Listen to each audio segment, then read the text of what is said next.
Hello everyone, welcome to logical education. I am Raksha Raghuvanshi और इस lecture में हम एक बहुत ही इंपॉर्टेंट और लेटेस्ट न्यूज़ डिस्कस करेंगे जो कि है China Pakistan multi role fighter jet. China और पाकिस्तान का फाइटर जेट है जो JF-17 है। क्या ये फेल हो गया है, इसमें क्या क्या इश्यूज़ हैं, इसके बारे में हम डिस्कस करेंगे। प्लस JF-17 और तेजस के बीच में कंपैरिजन देखेंगे और साथ ही साथ मैं आपको बताऊंगी कि तेजस किस तरह से JF-17 से ज़्यादा सही है। ठीक है, ये ज़्यादा अच्छा कैसे है, ज़्यादा बेटर कैसे है, ये हम यहाँ पे डिस्कस करेंगे। तो चलिए स्टार्ट करते हैं।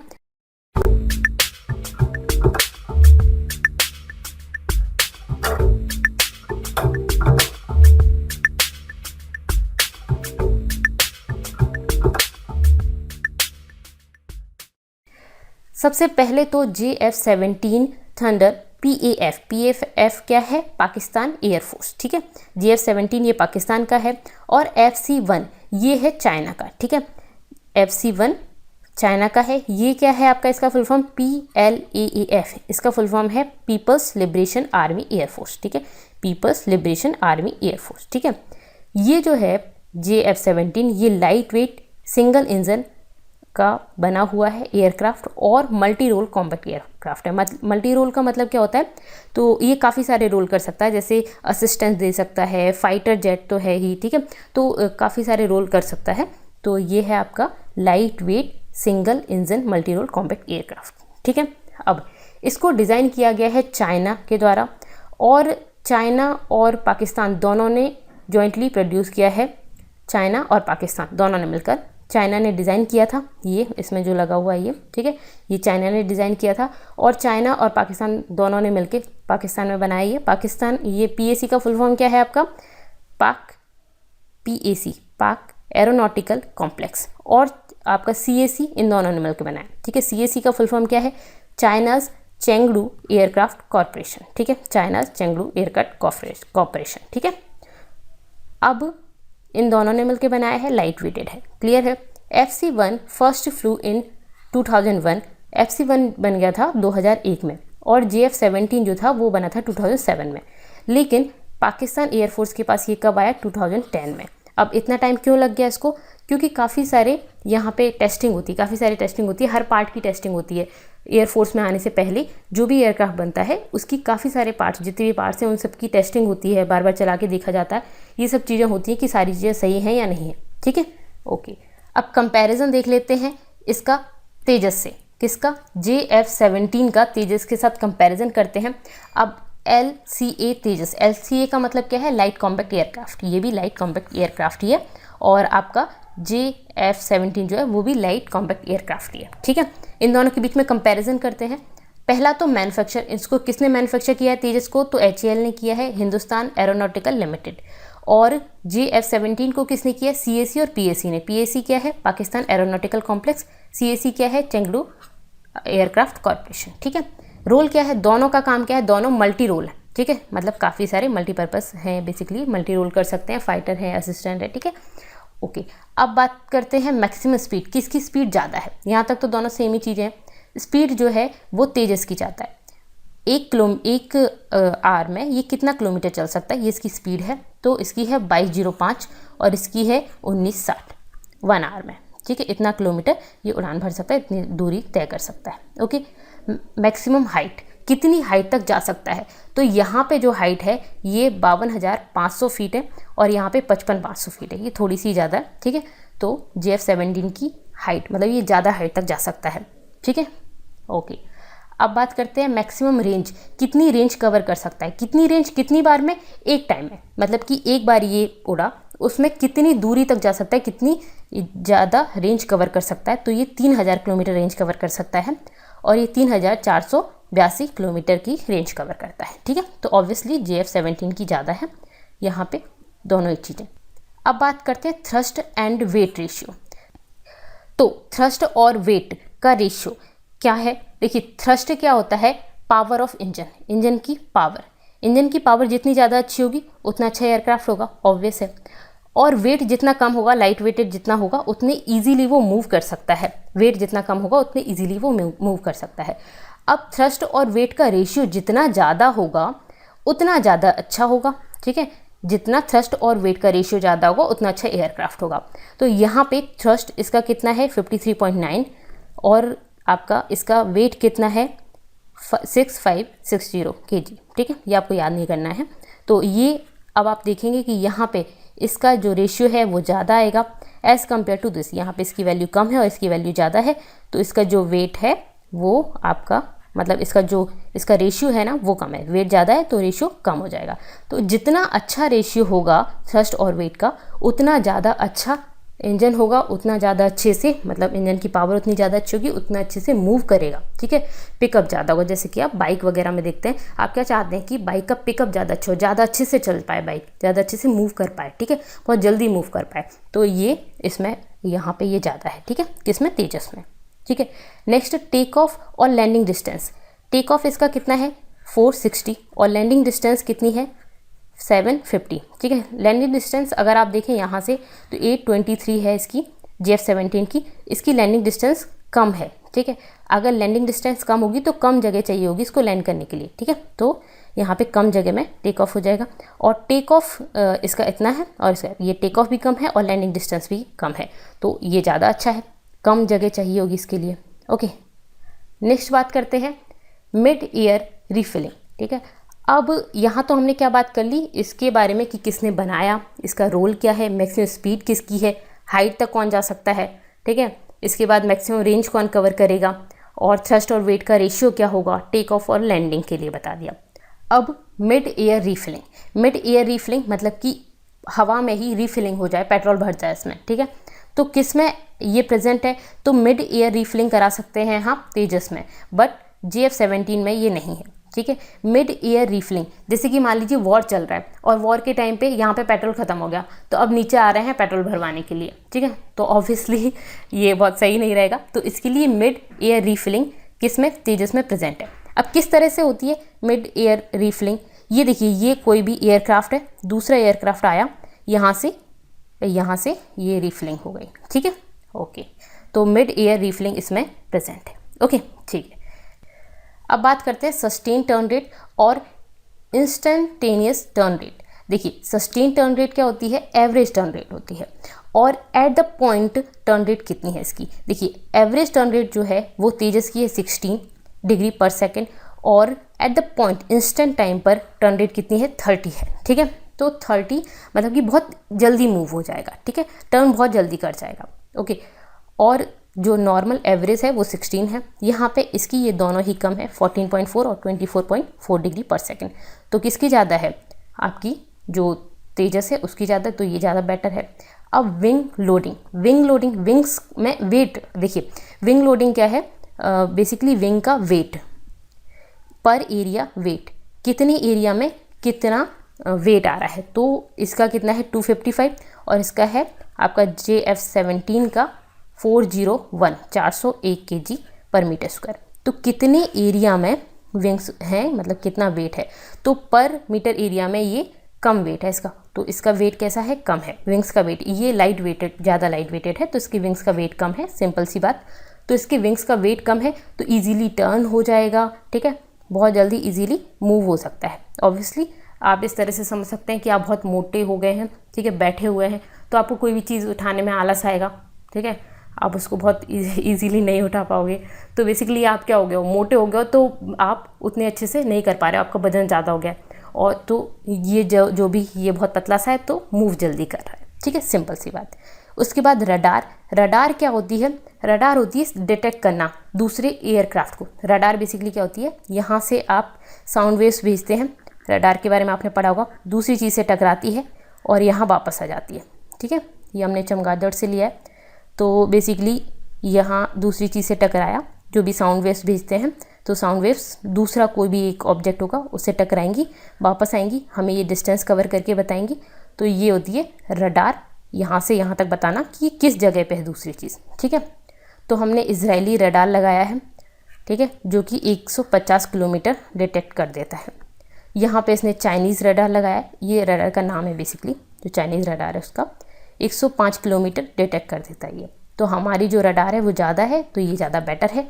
अब रडार ज़्यादा होने से क्या फ़ायदा हो गया कि हमें पता चल गया कि दूसरी जगह पे ये वाला एयरक्राफ्ट आ रहा है ना, कितना 150 किलोमीटर पर ये वाला एयरक्राफ्ट है वो आ रहा है, तो हम यहाँ से उसको मार सकते हैं, इनको बाद में पता चलेगा।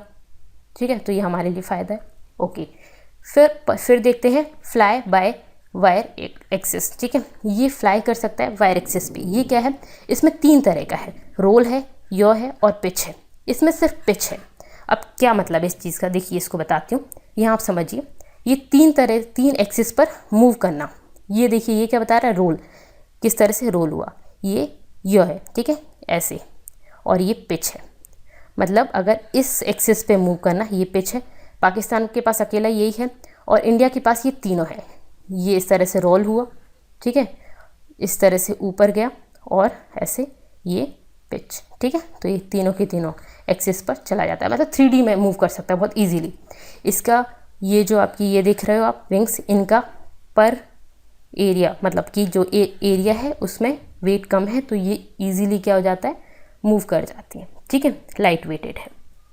ओके, नेक्स्ट बात करते हैं डिजिटल फ्लाइट कंट्रोल कंप्यूटर। इसमें ADA लैंग्वेज यूज़ की गई है, और इसमें C और C++ ये मीडियम लेवल लैंग्वेज है, और ये मशीन लैंग्वेज है। मशीन लैंग्वेज ज़्यादा हाई होती है, और मीडियम लेवल लैंग्वेज जो होती है वो मतलब बहुत जल्दी, देखिए ये मशीन लेवल लैंग्वेज है ना, वो बहुत जल्दी समझता है कंप्यूटर।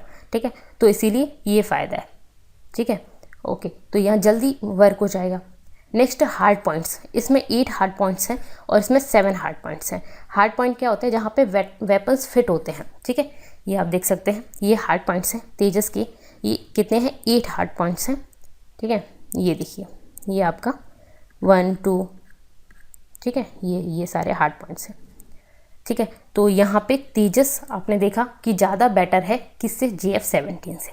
ठीक है, तो JF-17 के बारे में आपको यहाँ पे सब चीज़ें पता चल गई। अब तेजस के बारे में भी जान लेते हैं, तेजस में क्या और क्या क्या एडवांस फीचर है। ठीक है, इसके अलावा भी यहाँ पे जो dash helmet mounted display system है, इसका मतलब क्या है, ये जो डिस्प्ले सिस्टम होता है, ये हेलमेट के अंदर ही इस पायलट को ये चीज़ इनेबल करता है कि ये अपने वेपन को देखे और अपनी आँख से टारगेट कर सके।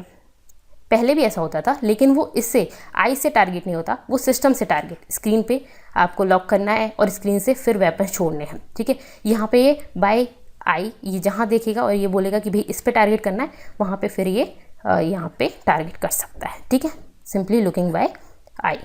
Okay, next indigenous on board oxygen generating system.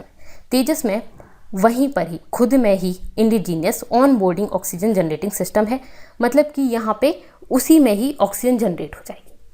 अब JF-17 जो है उसमें सिर्फ 2 आवर्स तक ऑक्सीजन रहेगी, मतलब कि 2 आवर्स के लिए ऑक्सीजन रखने का कैपेबल है ये, इससे ज़्यादा नहीं रहेगी। ठीक है, और इसमें अगर ख़त्म हो जाती है तो वहीं की वहीं ऑक्सीजन जनरेट हो जाएगी, तो ये ज़्यादा अच्छी बात है। ओके, नेक्स्ट बात करते हैं, ये जो आपका तेजस है वो अप टू 45% CFC मटेरियल से बना हुआ है, अलॉय से बना हुआ है। और CFC क्या है, क्लोरोफ्लोरोकार्बन, इससे बना हुआ है। ठीक है, एयर फ्रेम, तो इसके ये जो डोर हैं, स्किन है, विंग्स हैं, ये सब चीज़ें CFC से बनी है। अब इसका क्या फ़ायदा हुआ, CFC से बने होने की वजह से ये क्या है, लाइटर है, लाइट वेटेड होती हैं। ठीक है, और स्ट्रॉन्गर है, ये फ़ायदा है, लाइट वेटेड और स्ट्रॉन्गर है CFC और अलॉय से बना होने की वजह से। ठीक है, बाकी देखिए आप यहाँ देख सकते हो, अलॉय है, कुछ और भी चीज़ें हैं, CFC है 40%, स्टील है थोड़ा सा, अलॉय। ठीक है, तो ये इन सब चीज़ों से मिलकर बना हुआ है, इसीलिए लाइटर है और स्ट्रॉन्गर है। ठीक है, अब बात करते हैं JF-17 की। ये पूरा का पूरा मेटल से बना हुआ है, इसीलिए क्या है, इसका वेट ज़्यादा है। ठीक है, और ये स्ट्रॉन्गर भी नहीं है उतना। क्लियर है। अब इसके बाद less radar cross section, RCS, less radar cross section है किसका, तेजस का। इसके डिज़ाइन की वजह से लेस रडार क्रॉस सेक्शन है। अब ये क्या है, मतलब इसका मतलब ये है कि अगर कोई भी रडार भेजता है हमारे तक तो इसको डिटेक्ट नहीं कर पाएगा। अगर लेस रडार, ये जो रडार क्रॉस सेक्शन है, अगर वो ज़्यादा होता है तो कोई भी पर्सन, मतलब दूसरा जो एयरक्राफ्ट है वो इसको डिटेक्ट कर लेगा। अगर लेस है, मतलब कम है, तो दूसरा एयरक्राफ्ट इसको डिटेक्ट नहीं कर पाएगा, तो ये भी अच्छी चीज़ है। ठीक है, तो अब हमने यहाँ पे ये डिस्कस कर लिया। तो इसका मतलब क्या है कि तेजस ज़्यादा बेटर है किससे, JF-17 से। तो बिल्कुल ये JF-17 के भरोसे बैठे हुए थे पाकिस्तान, ड्रैगन के ऊपर चल रहे थे, ठीक है। ड्रैगन की हेल्प से बाद में तेजस आया और ये ज़्यादा बेटर है, तो ये अब फिर चलते ही जा रहे हैं, ठीक है। तो अब हम यहाँ पे ये न्यूज़ के बारे में पढ़ लेते हैं। देखिए, एक ग्रीस की एजेंसी है पेंटा पोस्टगामा, ये जो एजेंसी है इसने बोला है कि एयरक्राफ्ट की कैपेबिलिटी जो होती है वो 3 चीज़ों पर जज की जाती है, एवियोनिक्स, वेपन्स और इंजन इक्विपिंग, ठीक है। तो इंजन पर, वेपन पर और एवियोनिक्स, इन तीनों चीज़ों पर देखी जाती है किसी भी एयरक्राफ्ट की कैपेबिलिटी, जो कि JF-17 जो है इनमें से मोस्ट ऑफ द एरियाज में जस्टिफाई नहीं करता है, फेल करता है, ठीक है। क्यों फेल है? Because of single Russian RD-93 engine इसमें है, जिसकी जो सर्विसबिलिटी है वो पुअर है, ठीक है। तो इसमें ये लगा हुआ है जिसकी सर्विसबिलिटी पुअर है, इस वजह से। इसके बाद लिंक 17 डेटा लिंक, इसमें डेटा लिंक ट्रांसफ़र के लिए लिंक 17 लगा हुआ है। डेटा लिंक ट्रांसफ़र क्यों करते हैं? जैसे कि डेटा को ट्रांसफ़र करने के लिए एक जगह से दूसरी जगह पे, जैसे हम फ़ोन पे बात करते हैं तो डेटा ट्रांसफ़र होता है जिस जगह पे हम हैं वहाँ से दूसरे जिसके पास हम कर रहे हैं, ठीक है। तो बेसिकली आपको दूसरे तक अपनी आवाज़ को पहुँचाने के लिए डेटा लिंक की ज़रूरत होगी, डेटा लिंक ट्रांसफ़र करने की। तो इसमें जो डेटा लिंक 17 है वो अनरिलायबल है, not have sufficient data transfer rate, इसकी डेटा ट्रांसफ़र रेट अच्छी नहीं है। और इसके बाद इसमें कुछ और इश्यूज़ भी हैं। क्या इश्यूज़ हैं? देखिए, अगर आप इस एयरक्राफ्ट में कोई पर्सन है, उसको दूसरे एयरक्राफ्ट से बात करनी है, कैसे करेगा? वॉर चल रहा है, वॉर के टाइम पे एक ही एयरक्राफ्ट तो होगा नहीं, बहुत सारे होंगे, तो अब एक दूसरे से कनेक्ट होंगे, बात करेंगे कि भाई आपको नीचे जाना है, यहाँ जाना है, जो भी है। तो जो यहाँ पे ये ट्रांसफ़र करेगा डेटा, वो बहुत अच्छे से ट्रांसफ़र नहीं होता है। जैसे आप फ़ोन पे देखते हो कई बार आपकी आवाज़ नहीं आ रही ठीक से, वो सब चीज़ें, तो यहाँ पे काफ़ी सारी प्रॉब्लम आती है, इसमें उतना सफिशिएंट डेटा ट्रांसफ़र रेट नहीं है, ठीक है। अब इसके बाद इसमें और इंट्रैक्शन इश्यूज़ हैं विथ F-16 फाइटर लिंक 16 जो है, इसके साथ काफ़ी सारे इश्यूज़ हैं। क्या इश्यूज़ हैं? ये जो आपका F-16 है ये पाकिस्तान का ही है, इसने लिया है USA से, ठीक है। अब जो F-16 है उसके साथ लिंक करने में इनको प्रॉब्लम आती है, ठीक है। जैसे ये F-16 वैसे ही है जैसे हमारा सुकोई है, ठीक है। ओके, नेक्स्ट देखते हैं, ineffective beyond visual range, VVR missile. ये जो बियॉन्ड विजुअल रेंज होती है ये 37 किलोमीटर से मोर के लिए अगर आपको मिसाइल भेजनी है तो उसके लिए होती है। 37 और मोर के लिए आप क्या बोलते हैं? Beyond visual range. तो इसमें ये उसके लिए इफेक्टिव नहीं है, मतलब उससे ज़्यादा दूर का अगर इनको भेजना है तो ये नहीं भेज सकते, ठीक है। ओके, इसके बाद इसकी एक्यूरेसी भी पुअर है, वेपन कैरिंग कैपेबिलिटी भी पुअर है, तो इस वजह से ये काफ़ी, ऐसा किसने बोला है? इस एजेंसी ने बोला है। तो ये सारे प्रॉब्लम्स बताई हैं JF-17 में, ठीक है। इसके अलावा मैंने JF-17 के बारे में आपको बहुत डिटेल में बता दिया है, तो उतना सफिशिएंट है आपके लिए, ठीक है। नेक्स्ट बात करते हैं, ये जो आपका रडार है, इसमें जो रडार यूज़ किया गया है इसका नाम है KLJ-7 रडार, जो है ये ऑपरेशनल एंड मेंटेनेंस प्रॉब्लम देता है, ठीक है। काफ़ी बार ये ऑपरेशनल और मेंटेनेंस प्रॉब्लम देता है। इसके बाद वेपन मिशन मैनेजमेंट कंप्यूटर, इसमें जो कंप्यूटर यूज़ किया गया है, इस जो एयरक्राफ्ट है इसमें जो कंप्यूटर यूज़ किया गया है उसमें लिमिटेड कैपेसिटी है और हाई रेट ऑफ फेलियर, काफ़ी फेलियर, मतलब काफ़ी बार फेलियर हो जाता है इसका, including the main computer module. जो मेन कंप्यूटर मॉड्यूल है ना वही वर्क करना बंद हो जाता है, फेलियर हो जाता है उसमें, ठीक है। मतलब कई बार प्रॉब्लम आ जाती है। ओके, नेक्स्ट वेपन लोड, जैसे कि इशू इन 23 mm गन, इसमें जो 23 mm गन है उसमें काफ़ी सारे इश्यूज़ हैं, ये स्टॉप हो जाती है एयर में, ठीक है, और कहीं भी फायर कर देती, इस तरह के इसमें काफ़ी सारे प्रॉब्लम्स हैं। अब इसकी ज़रूरत कहाँ पड़ती है? जब कोई भी दूसरा एयरक्राफ्ट बिल्कुल पास में आ गया। अब पास में ही अगर आ गया है तो आप उसके लिए क्या यूज़ कर लेंगे? गन यूज़ कर लेंगे। तो बेसिकली ये वही गन का यूज़ होता है, तो ये क्या है, स्टॉप हो जाती है एयर में। Problems in nose landing gear, ठीक है, नोज़ लैंडिंग गियर में भी प्रॉब्लम होती है। नोज़ लैंडिंग गियर क्या होता है? देखिए इस तरह से होता है, देखिए ये है नोज़ लैंडिंग गियर, ये बेसिकली जब लैंड होता है उस टाइम पर ये नीचे का जो पहिया होता है वो ऊपर चला जाता है और वापस अंदर आ जाता है, ठीक है। तो इस तरह से ये जो पहिया आप देख रहे हैं ये इस तरह से। Okay, poor metallurgy and design, इसकी जो डिज़ाइन है और इसमें जो मेटल्स यूज़ किए गए हैं वो कैसे हैं? पुअर हैं, इसीलिए इसमें क्रैक्स भी आ गए हैं कई सारे। तो ये सारी प्रॉब्लम्स बताई हैं इस एजेंसी ने, जिसकी वजह से हम बोल सकते हैं कि जो JF-17 है वो काफ़ी हद तक वीक हो गया है, काफ़ी वीक है वो, ठीक है। और बाकी मैंने आपको तेजस के बारे में सब बताया, तो आपको ये लेक्चर कैसा लगा मुझे ज़रूर बताइएगा। अगर आपको पसंद आया है तो प्लीज़ इसको लाइक ज़रूर कर दीजिए और अपने फ्रेंड्स के साथ शेयर कर दीजिएगा, जिससे कि वो भी इन वीडियोस को देख सकें और इससे मुझे भी थोड़ा प्रोत्साहन मिलता है, मैं भी अच्छे से वीडियो बना पाती हूँ आपके लिए। ओके, और अगर आपको वीडियोस पसंद आ रहे हैं मेरे, तो सब्सक्राइब जरूर कर लीजिए, जिससे कि मेरे आगे आने वाले वीडियोस जो हैं उनका नोटिफिकेशन आपके पास पहुँच जाए। तो thank you so much, thanks for watching.